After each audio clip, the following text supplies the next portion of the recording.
Hi, my foodie friends. It's me, your friendly neighborhood kid twitch, Tara, and welcome to Recipes for the Cooking Impaired.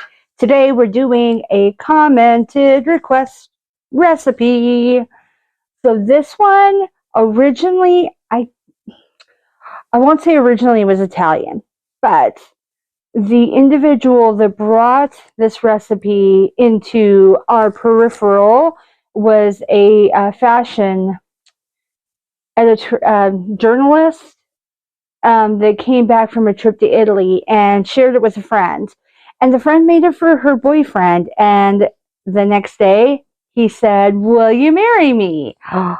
Hence why we are now doing Marry Me Chicken. So this was a request. Mina, I hope you love this. Here's how we're going to do it. Get 4 chicken breasts. You want boneless, you want skinless. And you're going to cut them into little strips about yay thick. You can't do this without cutting them. However, I find it makes the recipe take a lot longer to cook. And so since we kind of like to try and do things a little bit easier, a little faster, I recommend cutting it into strips. Next, you're going to need 6 tablespoons of plain flour. When I say plain flour, I mean all-purpose flour. 1 tablespoon of olive oil, and that's just for cooking in. When you're going to cook all the wonderful clove and the chicken, you're going to have it just slightly greased with the olive oil. So you're going to take 3 garlic cloves. They're going to be peeled. They're going to be minced. 1 cup of sun-dried tomatoes. Now, make sure that these sun-dried tomatoes are drained. They don't need patted dry. They don't need to be extra drained, but drained enough that you don't have the oil dripping in the pan. 1 teaspoon of dried oregano, 1 teaspoon of parsley, and 1 teaspoon of smoked paprika. Now, if you don't have smoked paprika, regular paprika will work, but the smoke gives it a really great, rich flavor. So if you can get the smoked paprika, then that's what you should do. 3/4 cup of double cream. And in the US, that's the same as heavy cream. 3/4 cup of chicken stock. Now, say you don't have chicken stock. You have bouillon cubes. That's fine. Do 3/4 cup of water, hot water, and only 1 bouillon cube, and let it dissolve before you add it to the mix. Just as a backup, just in case. Do not mix the two together, though. It's way too much salt. Just do one or the other. 1/2 cup of Parmesan cheese, and you want the grated kind. I wouldn't recommend the really thick grades. Like some of them have like a real thick grade that's like about as wide as my pinky. I would get the thinner graded, but it doesn't have to. How do I want to put this? You don't want to use the kind that you would put on top of spaghetti that comes in a canister. Get the kind that comes out of the dairy section with the cheeses. 3 tablespoons of fresh basil leaves. These are going to be torn and put on the top at the very end. You also are going to do 1/2 tablespoon of lemon juice. And you're going to do sea salt and pepper to taste. This recipe doesn't take very long. It does tend to thicken up pretty well. The more chicken you have, the thicker it's going to be. In the case that you want more of the sauce, like say you're going to drizzle it over, say, potatoes or rice, then you can always double up on the heavy cream / double cream and double up on the chicken stock. That'll help it extend a little bit more. And in that case, I would also recommend, may even want to add a little more of the seasonings as well. Well, let's go ahead and get started. Get in the kitchen. Let's start making this. Okay, my friends, we are putting in our 1 teaspoon of olive oil, and we are heating our pan to about a medium heat. The next step, I'm not going to show you on screen. Basically, you're going to put 6 tablespoons of flour, and this could be just plain all-purpose flour. As you can hear, we're doing it in the background. And you're putting your cut chicken breast into the flour just to get a dusting. And then we're going to put it inside the pan. Just kind of move the oil around, make sure that it's coated. There we go. Okay, and then that'll work. And then we can start putting our chicken pieces in to cook. And we're going to cook these all the way through, but you want to take them off before they get hard and rubbery.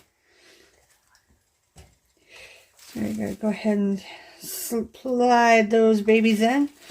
Now, the other option for this is you can't do it without cutting the pieces into little strips. With this recipe, I really enjoy having it in the strips for 2 reasons. One, it's easier to dish out, especially if you have people that aren't like super hungry. They won't, waste a good portion of chicken breast. You can just take a couple of pieces and be good to go. The other option is that it gives you more of the cream sauce to cover the whole chicken, and gives you a little bit more that you can use if you're going to say you put this over rice or mashed potatoes. Personally, I'd go for the rice just because I feel like it works better. So I will leave that up to you. The cooking time would be a bit different if you don't have it cut into pieces. So we have 4 chicken breasts that have been cut into strips. So this is going to be a process. So we'll show you how to do the first bit and then come back to it. All right, at this time, when it starts to be fully cooked on one side, you're going to want to flip it over, as my wonderful hand model is doing, so it gets cooked on both sides. This is only going to take a few minutes. Just want to make sure that it's fully cooked on each side before we remove it from the heat and get the next set in. Alright, so we're putting our sun-dried tomatoes in, and our onions, and our chive, and our garlic all at once, and we're going to let this cook down and get prepared. This is the first thing we do before we add any of our wet liquidy items. We're also going to add at this time our seasoning so it can cook in with our wonderful creamy delight. So first, our oregano. Our oregano is 1 teaspoon. And we're just going to stir it in.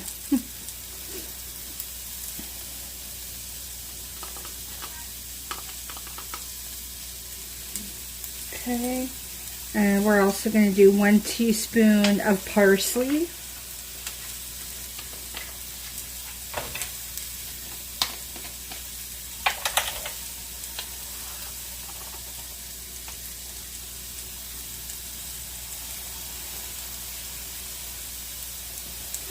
And 1 teaspoon of smoked paprika.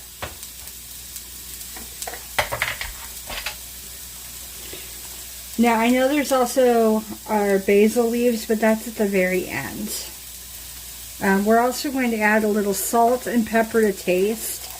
And the recipe calls for sea salt, but if you don't have sea salt, use what you have. Just like a little dash will work out perfect. And then we'll get the salt in and stir it up and be ready to go. And once we have it all stirred, we're going to put the lid over so it can kind of help cook down a bit. And we want all those wonderful seasoning deliciousnesses to get into the vegetables. Looks good. So mainly waiting for the onions and the chive primarily to cook down a little. Alright, we'll be back. Alright, so we just took the lid off. It's only about 2-3 minutes, and they're already to the level we want them to be in. We're going to start adding our liquids to the list now. Starting with our half a tablespoon of lemon juice.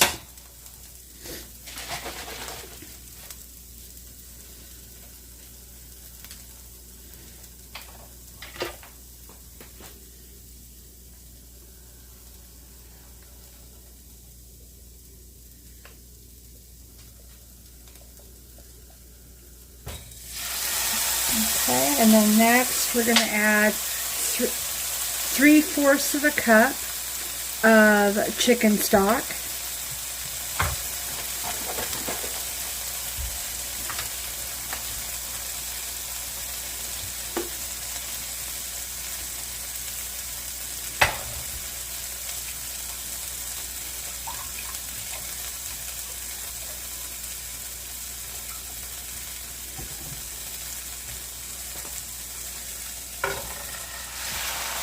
Okay, and then next we're going to add in our 3/4 of a cup of the heavy cream or double cream, depending on which one you have found.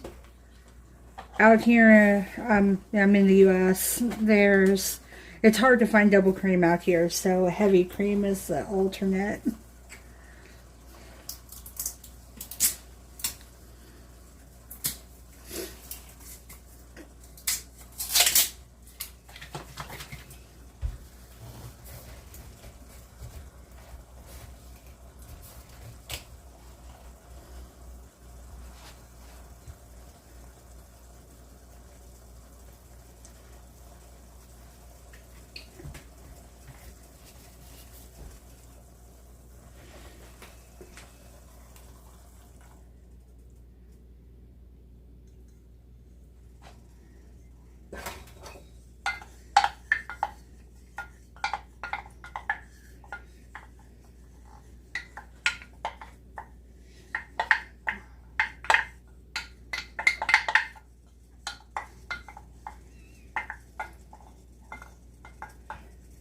Okay, and then we're going to just stir this all up.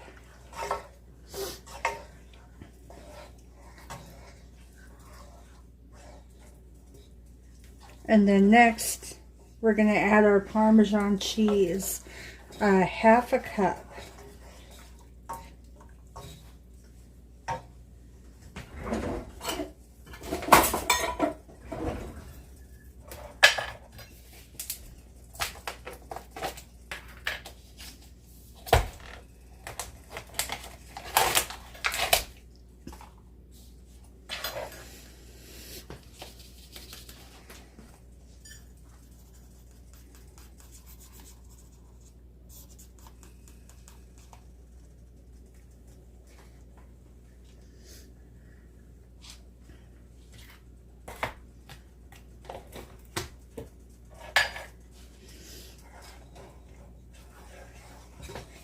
Okay, once this is all stirred in, then what we're going to do is we're going to put our chicken back into the pan and the light breading. Alright, so as you can see, we added all of the chicken, and it automatically, because of the flour on the chicken and the amount of chicken, thickened it up really nicely. We're going to let it heat just a little bit longer, about 10 minutes total, and then we'll add our basil. Now, if you're somebody that would like it to have more of a sauce, you know, for dripping onto your mashed potatoes or onto rice, then what you would do is double the recipe. This is actually going to work great for the family purposes that we're using it for, for enjoying with all ages. Not everybody likes the sauciness. So we're going to give it 10 minutes and come back and get our basil on. Alright, so we now have dropped in our 3 tablespoons of fresh basil that's been torn. We've turned off the heat, and we're just going to stir it in, and then give it about 5 minutes before actually serving it. That way the basil has a chance to kind of, I don't want to say wilt, but, you know, it's essence to get into the meat and into the mix. And then you're ready to dish this up with your favorite vegetable, or put it over rice, put it over some delicious mashed potatoes if that's your thing. I think we're probably going to put ours on the side with some vegetables. Maybe a nice salad. Alright friends, well that is all for now. Thank you again, Mina, for suggesting that we do this recipe. It is amazing. I am looking forward to delving into it and having some yummies. Until then, I love your faces. I miss you guys. Thank you, foodie friends. We'll see you soon. Bye.